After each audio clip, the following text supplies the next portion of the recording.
omulabi waffe owa CP Media CPTV erinnya nze Omulangira Mulondo Gerald Ronnie Priest nga olunaku lwayozi ennaku z'omwezi 22 omwezi ogw'Okubiri n'ogumu omwaka gwa Mukama waffe 2025. Tuli Mitengera Central masekkati g'ekibuga Kyengera.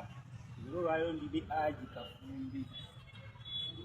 Haji Kafumbi gwe nkyazizza ku pulogulaamu yaffe ensonga ku nsonga abatera otugoberera mutugoberera ku mikutu gyaffe egy'enjawulo okuli TikTok, okuli YouTube, okuli Twitter, omukutu gwaffe gwa CP Media.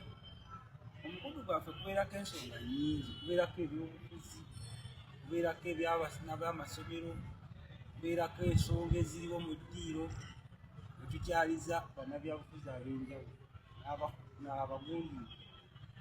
Mwine Haji waffe ono. Haji tutubulize bannamukutu mwenna bassebo ne bannyabo mulimu ki muli mwenna kiramusa ekisinga obulungi nti assalaamu alaikum warahmatullahi wabarakaatu. Iza ddala ama bulungi kisinga kyonna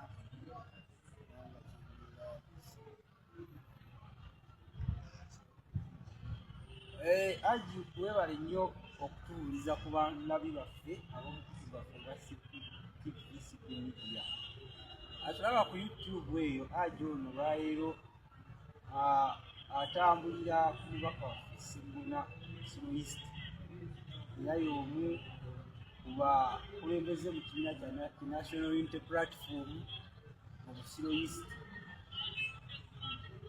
Ndowooza ajja tubuulira tayito kijyakola nga mu kibiina kyaffe ekya Nuupu akola ng'ani era waanaamala otubuulira twagala tutangaazeemu ku ebyobufuzi bitambula bitya kubanga bitambula bitya ennaku tulaba sayidi emu bantu bagamba mbu awamu tebalina kati ate abalala bagamba nti Sseggona Sseggona taddayo Sseggona addayo. Abeesunze bangi. Ebyobufuzi bino biraba otya mu bantu kiri kitya? Bwe mutambulatambula eyo mu bantu ekiraba otya? So mukama wange neyanziza nnyo obulungi obunbuuzizza ab'omukutu mwenna nanange onambuuziza ekibuuzo. Nze Haji Faruku Kafumbi Mukasa era ndi ku lukiiko olufuzi lwakunga Busiro East Constituency era nze omubaka wange gwempagira tulindire emigadde gya Sseggona akajamaguba. Nina ensonga lwaki owekitiibwa oyo muwagiri ndi musajja mukulu, eggwanga lyange ndyagala era eggwanga lino ekyatuyingiza National Unity Platform nga twagala nnyo ensi yaffe. Ensi yaffe eno twali mu bibiina eby'enjawulo twava ne tulowooza ebibiina biri byatandikwawo nga tetuliiwo. Katutandike mu generation eno eriko gye tutegeera obulungi tuyingize ekibiina kya National Unity Platform ng'abaana abakirimu baffe twewabuligane mu ggwanga lyonna nga tewali kusosola. Naye ekizibu kye tufunyeemu mu bibiina bino eby'enjawulo mu kibiina kyaffe kino ekya National Unity Platform ekikono kiyitiridde. Tuli basajja bakulu osiŋŋaananga omwana muto ayisaamu omusajja omukulu amaaso nolaba ng'avuma. Katugeze Oweekitiibwa Medard Lubega. Oweekitiibwa Medard Lubega Sseggona ffe mu kibiina kyaffe ffe yatukuyega tuyingire ekibiina kya National Unity Platform ne tukirabiramu ebirungi ne tukola nnyo era sizoni ewedde ey'emyaka 5 twakola bulungi era n'akalulu twakawaamu ne luutwenezzeemu nga nze bwendaba ebyobufuzi bwe bitambula ekibiina ekyo kizzeemu ekikono. Nze tolina bw'omumatiza Oweekitiibwa Medard Lubega Sseggona bulungi bw'abaddewo mu kibiina kino n'awolereza ekibiina kya National Unity Platform mujjukire kyali kigenda Kibalama atulemeddeko omusajja n'ayiwawo omubiri atajjukira tagaba.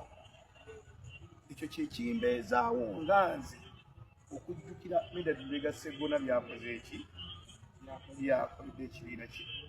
nze baali basibye President General wange owa National Unity Platform mu Arua ow'ekitiibwa Robert Kyagulanyi Ssentamu. Omusajja oyo baali ne basaalirwa n'agenda mu kkooti bamusibire mu barracks. Medad Lubega Sseggona baaliyo babiri ne basaalirwa. Naye kineewuunyisa nnyo ate okulaba ng'ekibiina kya National Unity Platform ate kikuba abasajja abo. Wabeera obusongasonga mu bibiina mubeera awamu tetwakulira wamu.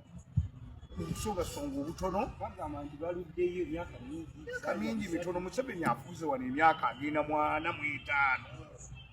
Afuze eggwanga lyo Museveni ne zi gavumenti eziriwo yaliwo. baagala baweeko n'abalala. Ate abalala batya. baweeko mwami wa Lukagga. Mwami wa Lukagga ekyamazima mulungi tetulina we tumugaanira nti si mubi naye ajjidde mu kiseera nga tetunaba kwetereeza.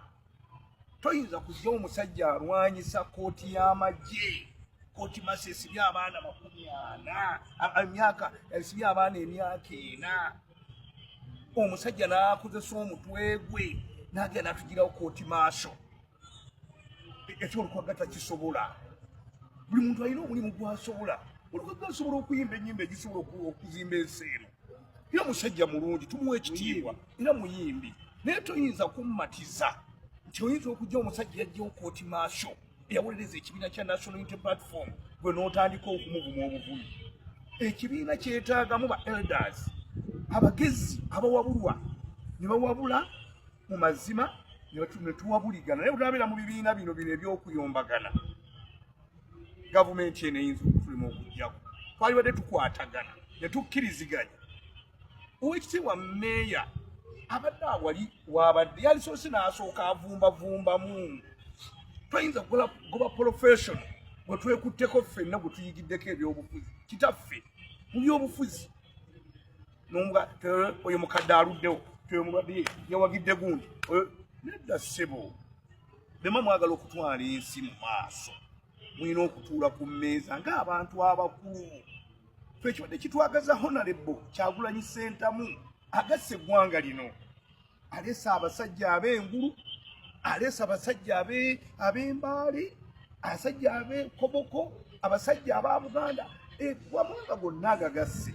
So mukama wange y'ensonga eyo. Ensonga aji abatulaba bagiraba naye baalyagalira kati kusikiriza gwe nga bw'olaba entambula y'akabuga kuba kampeyini zaatandika baatuta ebitambula eyo mu bantu n'ababaka bano gye bayita ababaka ab'enjawulo.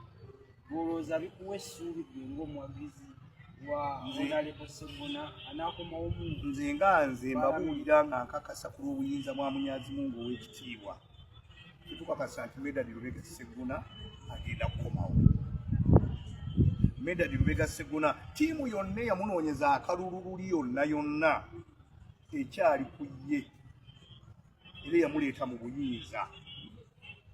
Lwewawo abantu bavuma n'osiŋŋaana balowooza kati ng'abaana baffe aba National Unity Platform abakyali abato abamu mu byobufuzi bavuma buvumi.